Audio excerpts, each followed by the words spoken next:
नमस्कार दोस्तों। आज के इस वीडियो में हम लोग डिकोड करेंगे यूके ट्रिपल एससी के एग्ज़ाम पैटर्न को। देखिए, आप लोगों की तैयारी का जो स्तर है वो ये है, आपने इस लेवल पे तैयारी की है, बट जो एग्ज़ाम क्लियर होता है वो इतने से क्लियर होता है। And this is the reason why I am making this video for you guys. देखिए, अब इतने सारे में से जो भी आप लोगों ने एग्ज़ाम की तैयारी की है उसमें से आप इतना कैसे सेलेक्ट करेंगे, ये सबसे बड़ी प्रॉब्लम है। होता क्या है, जितने भी हम लोगों ने नोट्स बनाए हैं, ठीक है, उसमें से हम लोगों को सब कुछ इंपॉर्टेंट लगता है। अगर आपने इतनी पढ़ाई की है तो आप लोगों ने मान लीजिए 1 लाख प्लस के आसपास में क्वेश्चंस तैयार किए हैं, बट एग्जाम में केवल 100 क्वेश्चन पूछे जाने हैं। अब इसमें से 1 लाख में से इन 100 क्वेश्चंस को कैसे सेलेक्ट करना है, वो प्रॉब्लम का काम है।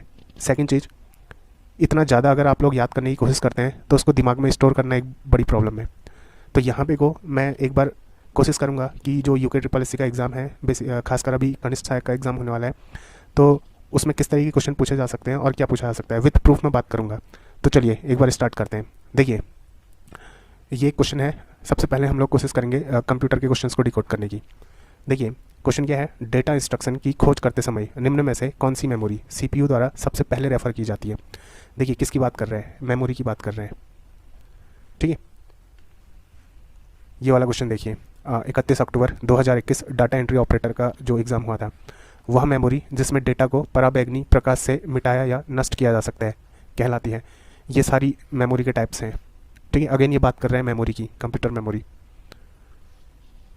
कनिष्ठ सहायक 2023 में जो एग्ज़ाम हुआ था, डैश एक प्रकार का रजिस्टर है जो कंप्यूटर द्वारा निष्पादित की जाने वाली अगली इंस्ट्रक्शन के पते को स्टोर करता है। Buffer register, program counter, instruction counter, next register. Again ये किसकी बात कर रहे हैं, मेमोरी की बात कर रहे हैं। अलग अलग एग्जाम्स पे कंप्यूटर मेमोरी से रिलेटेड अलग अलग क्वेश्चन पूछे गए हैं। देखिए, और इस पे देखिए 76 वाला क्वेश्चन देखिए, 76 वाला क्वेश्चन क्या है, ठीक है। एक कंप्यूटर में डैश सिंगल बिट स्टोर करने में सक्षम है। Capacitor, flip flop, register, inductor. Again ये सारी की सारी क्या है, मेमोरीज हैं, कंप्यूटर मेमोरी। ये जो क्वेश्चन है ये आप लोगों का अभी जो स्टेनो का एग्ज़ाम हुआ था उसका क्वेश्चन है। देखिए, तो ओवरऑल ये जो बात कर रहा है, यूके ट्रिपल एससी में ज़्यादातर क्वेश्चंस, ठीक है, कंप्यूटर मेमोरी से पूछे जाते हैं। हम लोग कंप्यूटर में क्या क्या याद कर लेते हैं, हम लोग कंप्यूटर में बहुत सारी चीज़ें याद कर लेते हैं कि माउस का आविष्कार किसने किया था, प्रिंटर का आविष्कार किसने किया था, ठीक है, कंप्यूटर का आविष्कार किसने किया था, टाइप्स ऑफ कंप्यूटर क्या क्या होते हैं, ये सारी चीज़ें। एमएस वर्ड के बारे में पढ़ लेते हैं, पावर पॉइंट के बारे में पढ़ लेते हैं, एक्सेल के बारे में कुछ चीज़ें पढ़ लेते हैं, ठीक है, शॉर्टकट कीज़ वगैरह हम लोग पढ़ते हैं। बट एग्जाम में जो क्वेश्चन आते हैं वो कुछ अलग तरीके के क्वेश्चन आते हैं, और ये जो मेमोरी से रिलेटेड क्वेश्चन हैं वो क्यों एग्जाम में पूछे गए हैं इसके बारे में अभी बताता हूँ। देखिए, उसके बाद जो आप लोगों का डेटा एंट्री, सॉरी, ये जो स्टेनो वाला एग्ज़ाम हुआ था, स्टेनो वाले एग्ज़ाम में थोड़ा सा चेंजेस यहाँ पे को लाए थे। ये क्वेश्चन 55 वाला जो क्वेश्चन है वो टोपोलॉजी से पूछा गया है, ठीक है। अगेन यहाँ पे को आप लोग देखिए, इंटरनेट ब्राउज़र, ठीक है, फायरफॉक्स वगैरह ये मिलाने के लिए ये किससे पूछा गया है, इंटरनेट ब्राउज़र से क्वेश्चन पूछा गया है। बात समझ रहे हैं आप लोग। हर साल यूके ट्रिपल एससी में जो भी एग्ज़ाम होता है उसमें कंप्यूटर मेमोरी से रिलेटेड क्वेश्चन पूछे ही जाते हैं, कि 4 से 5 क्वेश्चन कंप्यूटर के होते हैं, तो उसमें से एक क्वेश्चन कंप्यूटर मेमोरी से ज़रूर पूछा जाता है। देखिए, इसमें अगर कुछ और क्वेश्चन है तो और क्वेश्चन देखिए, निम्न में से कौन सा ऑपरेटिंग सिस्टम का उदाहरण है। अगेन किसके बारे में पूछा है, ऑपरेटिंग सिस्टम, ठीक है। देखिए, ऑपरेटिंग सिस्टम हो गया, और इंटरनेट ब्राउज़र हो गया, नेटवर्क हो गया, और कंप्यूटर मेमोरी हो गया। 4 ऐसे कोर टॉपिक्स हैं जहाँ से क्वेश्चन उठाए जाते हैं। तो आप लोगों ने करना क्या है, कंप्यूटर मेमोरी, इससे रिलेटेड जितनी भी चीज़ें हैं आप लोगों ने देख के जाने हैं। मैं ऑलरेडी 2 वीडियोस कंप्यूटर पे बना चुका हूँ, और बाकी के वीडियोस कंप्यूटर पे अभी बनने हैं। उन सारे वीडियोस को आप लोग देखना, तो आप लोगों को ये चीज़ पता चल जाएगी। और पुराने साल के जो क्वेश्चंस पेपर्स हैं उनको एनालाइज करोगे तो आप लोगों को और भी बहुत सारे क्वेश्चंस मिल जाएंगे जहाँ पे को कंप्यूटर मेमोरी से रिलेटेड क्वेश्चंस पूछे गए हैं। क्योंकि देखिए, कंप्यूटर मेमोरी क्या होता है, ये डेली लाइफ में यूज़ होने वाली चीज़ है, ठीक है। आप डेली लाइफ में एमएस वर्ड का यूज़ नहीं करते, आप डेली लाइफ में पावर पॉइंट का यूज़ नहीं करते, आप डेली लाइफ में एक्सेल का यूज़ नहीं करते, तो उन सारी चीज़ों से क्वेश्चन नहीं पूछे जाते। कंप्यूटर मेमोरी का यूज़ आप डेली लाइफ में करते हैं। इवन जब आप मोबाइल खरीदते हैं तो मोबाइल में सबसे पहले उसकी मेमोरी देखते हैं कि उसमें रैम कितनी है, ठीक है। आप लोग उसमें देखते हैं SD कार्ड उसमें चढ़ा है नहीं चढ़ा है, आप लोग देखते हैं कि ग्राफिक कार्ड उसमें है या नहीं है। तो ओवरऑल अगर आप कहीं पे कोई जॉब कर रहे हैं तो आजकल सारा काम कंप्यूटर से रिलेटेड होता है। तो देखिए, आयोग की कोशिश ये रहती है कि जो भी जॉब आप लोग कर रहे हैं एटलीस्ट आपके पास इतनी नॉलेज ज़रूर हो जिससे आप, ठीक है, कंप्यूटर के जो हार्डवेयर्स वगैरह हैं उनके बारे में आप लोग हल्का फुल्का जानते हो। इवन पेन ड्राइव आप लोग यूज़ करते हैं, ये क्या है, कंप्यूटर मेमोरी है। ये क्या है, एक तरीके से मेमोरी का टाइप है, ठीक है। मेमोरी कार्ड हम लोग यूज़ करते हैं, मेमोरी का टाइप है। तो कंप्यूटर से रिलेटेड जो भी क्वेश्चन पूछे जाएंगे वो किस टाइप के होंगे, जो हम डेली लाइफ में यूज़ करते हैं। इवन देखिए एक पेपर में मैं क्वेश्चन देख रहा था, उसमें कैमरा पिक्सल से रिलेटेड क्वेश्चन पूछा गया था। डेली लाइफ में कैमरे का यूज़ होता है, मोबाइल में कैमरे का यूज़ होता है। मोबाइल जब भी मोबाइल खरीदते हैं तो क्या देखते हैं कि उसका जो कैमरा है कितने पिक्सल का है, तो पिक्सल से रिलेटेड क्वेश्चन पूछ दिया था। देखिए इंटरनेट का यूज़ हम लोग डेली लाइफ में करते हैं, ठीक है। क्रोम का यूज़ करते हैं, ओपेरा का यूज़ करते हैं, और बहुत सारे फायरफॉक्स का यूज़ करते हैं। ये सब के सब क्या हैं, ये सारे के सारे ब्राउज़र्स हैं। तो बस क्वेश्चन को थोड़ा सा घुमा के पूछा है। तो जो और ये जो बस टोपोलॉजी है, रिंग टोपोलॉजी है, स्टार टोपोलॉजी है, मैश टोपोलॉजी है। टोपोलॉजी क्या है, एक कंप्यूटर को दूसरे कंप्यूटर से कनेक्ट करने की जो मेथड्स हैं वो सब टोपोलॉजी के अंदर आती हैं। तो आप लोगों ने साइबर में देखा होगा कि एक कंप्यूटर से दूसरा कंप्यूटर कनेक्ट होता है। तो ये जो बेसिक जानकारियाँ हैं, ये बेसिक जानकारियाँ होनी चाहिए, उसी से रिलेटेड क्वेश्चन पूछे जाते हैं। तो यहाँ पे को हमारा जो पहला पॉइंट बनता है, पहली चीज़ हमारी बनती है कि कंप्यूटर मेमोरी, 4 टॉपिक्स, 4 कंप्यूटर के कोर टॉपिक्स हैं जहाँ पे को आपने 4 चैप्टर्स को कंप्लीट करना है। पहला चैप्टर कंप्यूटर मेमोरी, दूसरा chapter input and output devices, तीसरा चैप्टर इंटरनेट, और चौथा चैप्टर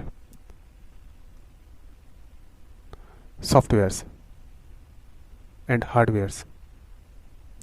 इन 4 कोर टॉपिक्स को आप लोग कंप्लीट करिए। इसमें से 1 से 2 क्वेश्चन आप लोगों के एग्जाम में जरूर बनेंगे। चलिए आगे बढ़ते हैं। देखिए उत्तराखंड सचिवालय का जो एग्ज़ाम था 21 मई 2023 को एग्ज़ाम हुआ। 2 क्वेश्चन इसमें पूछे गए थे। कौन कौन से थे देखिए। एक तो था आप लोगों का कि डिबेटिंग क्लब की स्थापना किस स्थान पर हुई। सॉरी, इसमें ऑप्शन डी कट चुका है, फोटो खींचने में कट गया होगा वो। देखिए अगला था सत्य धर्म प्रकाशनी सभा। तो बात यहाँ पे को किसकी आ रही है, जैसे क्लब है, ठीक है, कोई सभा है। अगला क्वेश्चन इसमें देखिए, इससे आप लोगों को अंदाजा आ जाएगा। 9 जुलाई 2023 वीडियो का एग्जाम था। Again same question, debating club की स्थापना कहाँ हुई थी, नैनीताल। इस क्वेश्चन में इसमें क्या है देखिए, स्थान पूछा गया है, ठीक है। इस वाले क्वेश्चन में भी क्या पूछा गया है, स्थान पूछा गया है। अगेन सेम क्वेश्चन था, डिबेटिंग क्लब उसकी स्थापना का स्थान, हैप्पी क्लब उसकी स्थापना का स्थान। और चलिए इसमें ये एक पत्रिका डाल दी थी क्योंकि इसमें से ये पूछ रहा था कौन सही सुमेलित है वाला, ठीक है। कुमाऊं परिषद का जो पहला अधिवेशन हुआ उसका स्थान। अगला क्वेश्चन देखिए, दसौली ग्राम स्वराज मंडल की स्थापना किसने की। यहाँ पे कोई स्थान के बदले व्यक्ति का नाम पूछा गया। तो याद रखिए, अगर आप लोग कोई सभा है, ठीक है, कोई क्लब है, कोई पत्रिका है, ये कहाँ पे कोई स्टार्ट हुई उसका स्थान, और किसने स्टार्ट की उसका नाम, ये 2 चीज़ें आप लोग जरूर याद रखिए। आप लोग ने क्या करना है, एक लिस्ट तैयार करनी है, ठीक है। जितने भी इंस्टीट्यूट्स हैं उत्तराखंड में, ठीक है, जितने भी इंस्टीट्यूट्स हैं और जितनी भी ये सभाएं बनती हैं, ठीक है, जैसे डिबेटिंग क्लब हो गया, हैप्पी क्लब हो गया, ठीक है, ये ग्राम स्वराज मंडल, ये सारी चीज़ें, जितने भी आश्रम हैं, इन सब की आप लोगों ने एक लिस्ट तैयार करनी है और उसको आप लोग ने रट लेना है। देखिए बहुत आलतू फालतू की चीज़ें नहीं पढ़नी है, आपने कुछ सेलेक्टेड चीज़ें पढ़नी है जहाँ से आप लोग के एग्जाम में क्या बनेंगे, क्वेश्चंस बनेंगे, ठीक है। चलिए आगे देखिए। देखिए लक्ष्मी आश्रम की स्थापना, अगेन उसका स्थान बहुत ज़्यादा इंपॉर्टेंट है कि ठीक है, कौन सा आश्रम किस स्थान पे है, कौन सा क्लब किस स्थान पे है, ठीक है, या फिर कोई जैसे मान लीजिए कोई इंस्टीट्यूट है वो किस स्थान पे है, कोई फैक्ट्री है वो किस स्थान पे है। ये स्थान बहुत ज़्यादा इंपॉर्टेंट होते हैं। अगेन ये 1903 में हैप्पी क्लब से दोबारा क्वेश्चन पूछा गया, उसकी स्थापना किसने की। देखिए 2 तरीके के क्वेश्चन पूछे गए हैं, या तो व्यक्ति के बारे में पूछा गया है कि किसने किया, या फिर स्थान पूछा गया है कहाँ पे को किया। तो अगर इन 2 चीज़ों को भी आप लोग कवर कर लेते हैं कि जो भी संस्था है उसका नाम और उसकी स्थापना किसने की, ये 2 चीज़ें भी अगर आप लोग याद कर लेते हैं, ठीक है, तो आप लोगों का क्वेश्चन सॉल्व होगा। और 1 से 2 क्वेश्चन ऐसे पूछे ही जाएंगे। देखिए अगला क्वेश्चन देखिए, Indian institute of remote sensing उसका स्थान, नेहरू पर्वतारोहण संस्थान, बिल्डिंग रिसर्च संस्थान, ड्रग कंपोजिट रिसर्च संस्थान, इन सब का क्या पूछा गया है, ये मैच द कॉलम करना है, इन सब का स्थान पूछा गया है। तो स्थान मोस्ट इंपॉर्टेंट। आप लोगों ने करना क्या है, इस वीडियो को देखने के बाद आप लोगों ने कंप्यूटर के कुछ चैप्टर्स तैयार करने हैं जो मैंने बताए हैं, और आप लोगों ने एक लिस्ट तैयार करनी है जिसमें सारे इंस्टीट्यूट और उसके स्थान। देखिए बहुत ज़्यादा इसको पढ़ने की ज़रूरत नहीं है, ठीक है। बुक में क्या होगा कि बहुत सारी आलतू फालतू की चीज़ें दी होगी कि ये स्थापना इस वर्ष हुई थी, ये हुआ था, वो हुआ था, फलाना फलाना, कुछ नहीं। बस आप लोग क्या करिए, इंस्टीट्यूट लिखिए, दूसरी तरफ उसका स्थान लिखिए, और अगर हो सकता है तो उसका जो संस्थापक है उसका नाम लिखिए, ठीक है। और उस पूरी लिस्ट को आप लोग याद कर लीजिए, तो एग्ज़ाम में क्वेश्चन जरूर बनेंगे। चलिए थोड़ा सा आगे बढ़ते हैं इसमें। तो 2 टाइप के टॉपिक्स हम लोग के कवर हुए हैं, एक कंप्यूटर से रिलेटेड जहाँ पे को 2 से 3 क्वेश्चंस बनेंगे, दूसरा ठीक है, कोई भी सभा, कोई संस्थान, कोई आश्रम, कोई क्लब या फिर कोई पॉलिटिकल पार्टी, इनकी स्थापना किस स्थान पर हुई थी, स्थापना का स्थान। और हो सके तो कभी कभार ये व्यक्ति का नाम पूछ लेता है, इसलिए व्यक्ति, ये चीज़ आप लोगों ने देखनी है। चलिए आगे बढ़ते हैं। अब देखिए नदियों से रिलेटेड कुछ क्वेश्चंस पूछे गए हैं। अब देखिए नदियों के बारे में जानने की कोशिश करेंगे तो वो अपने आप में एक पूरा समंदर बन जाएगा, तो आप लोगों ने वैसा नहीं करना है। देखिए ये अभी जो स्टेनो का एग्ज़ाम हुआ था, स्टेनो के एग्ज़ाम में ये क्वेश्चन पूछा गया था, ठीक है। बट स्टेनो के एग्ज़ाम से पहले मैं दूसरा क्वेश्चन बताऊंगा। देखिए निम्नलिखित ये है स्टेनो का एग्ज़ाम में। देखिए बनास चंबल नदी की बाएं किनारे से मिलने वाली सहायक नदी है, पार्वती चंबल की दाहिने किनारे से मिलने वाली सहायक नदी है, काली सिंध चंबल की एक दाहिने किनारे से मिलने वाली सहायक नदी है। इसमें पैटर्न को थोड़ा सा टफ बनाया गया, जो अभी स्टेनो का एग्ज़ाम होता है। इसमें दाएं बाएं तट से पूछे जाने मिलने वाली नदियों के बारे में पूछा गया। और देखिए 2024 में जो एग्ज़ाम हुए हैं उसमें ऐसे ही क्वेश्चन पूछे गए हैं कि दाएं से कौन मिल रही है और बाएं से कौन मिल रही है। पहले भी पूछे गए थे बट ये ज़्यादा नहीं थे। देखिए उससे पहले के एग्ज़ाम में ये देखिए क्या है, पूर्वी और पश्चिमी नया नदियों का संगम, नदियों का संगम मोस्ट इंपॉर्टेंट। आप लोगों ने क्या करना है, पूरी एक लिस्ट तैयार करनी है कि किस नदी का संगम किस नदी से कहाँ पे को होता है, ठीक है। और उसको याद करने का तरीका भी मैं आप लोगों को बताऊंगा। चलिए आगे देखिए। देखिए गंगा का निर्माण किन नदियों के संगम से हुआ है, अगेन नदियों का संगम, ठीक है। कुफिन नदी निम्न में से किसकी सहायक नदी है, फिर से सहायक नदी, ठीक है। अगला क्वेश्चन, उत्तरकाशी जनपद में लंका नामक स्थान पर भागीरथी नदी किस नदी से मिलती है, अगेन नदियों का संगम। देखिए इसमें करना क्या है आप लोगों ने, जो सबसे मेन चीज़ है, नदियों से रिलेटेड जो भी क्वेश्चन आएंगे उसमें दो तरह के क्वेश्चन पूछे जाएंगे, एक तो नदियों का संगम और दूसरा सहायक नदियाँ। ये दो चीज़ आप लोगों ने याद करनी है, ठीक है। हर एक नदी की सहायक नदियाँ याद कर लो और किन नदियों का संगम किस स्थान पे हो रहा है वो याद कर लो। इसमें से आप लोगों के एक एग्ज़ाम में कम से कम मिनिमम 2 क्वेश्चन बनेंगे, मिनिमम 2 क्वेश्चन। देखिए अगर आप लोगों के 3 क्वेश्चन कंप्यूटर पे बनते हैं, ठीक है, और 2 से 3 क्वेश्चन आप लोगों के जो मैंने बताया था सभा संस्थान इनसे क्वेश्चन बनते हैं, और 2 क्वेश्चन आप लोगों के संगम, नदियों के संगम और सहायक नदियों से बन जाते हैं, तो ये कितने हो जाते हैं, 3, 6, 7, 8, ये 8 क्वेश्चन आप लोगों के तैयार हो जाते हैं। अगर ये 8 क्वेश्चन आप लोगों के तैयार हो जाते हैं तो यकीन मानिए ये अगर आप लोग अभी तक 60s की रेंज में मार्क्स ला रहे हैं तो आपके 70 पहुंच जाएंगे, अगर 50s की रेंज में आप लोगों के मार्क्स आ रहे हैं तो 60 पहुंच जाएंगे। आगे बढ़ते हैं। देखिए अगला क्वेश्चन, उत्तराखंड के समाज में सटवार प्रथा, बात समझ रहे हैं यहाँ पे को क्या पूछा गया है, उत्तराखंड की किसी प्रथा के बारे में पूछा गया है, ठीक है।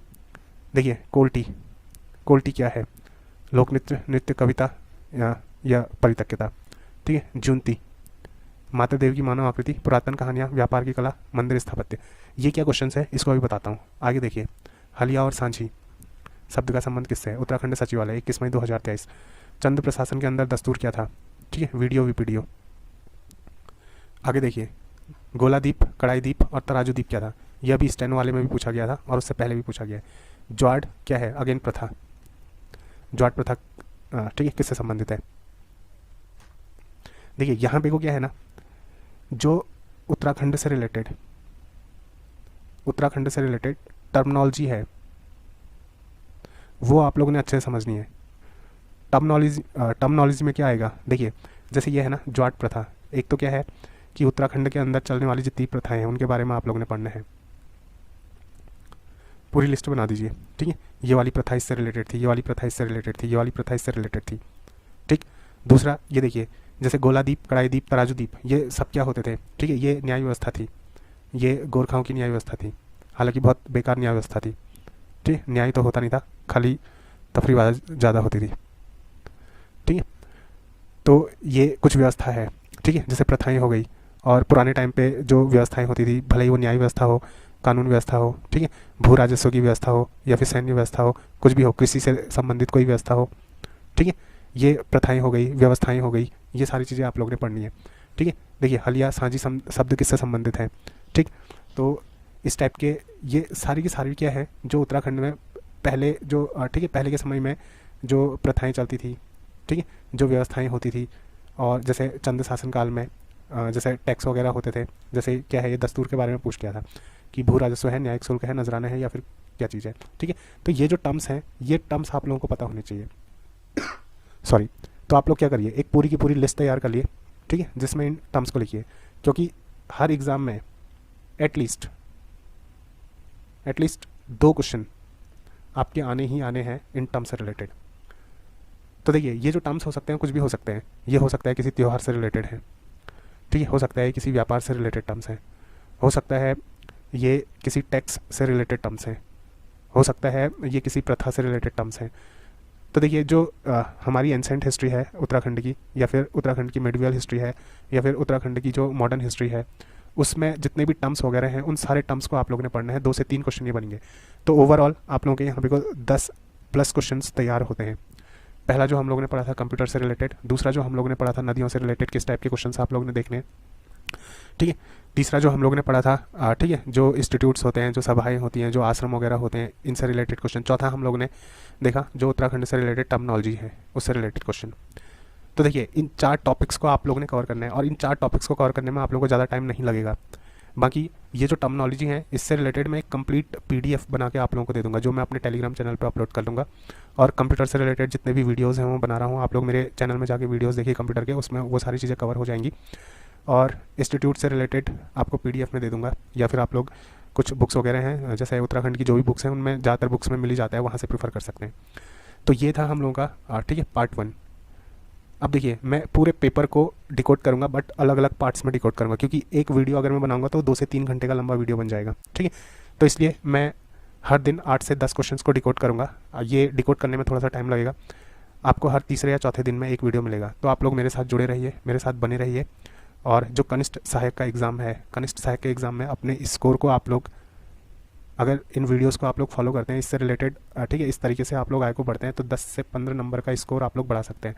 अगर आप 50 की रेंज में हैं तो आप 65 तक आराम से पहुंच जाएंगे, और 60 की रेंज में है तो 75 तक आराम से पहुंच जाएंगे। तो उम्मीद करता हूं कि ये वीडियो आप लोगों को पसंद आया होगा। मिलते हैं अगले वीडियो में, तब तक के लिए धन्यवाद, नमस्कार।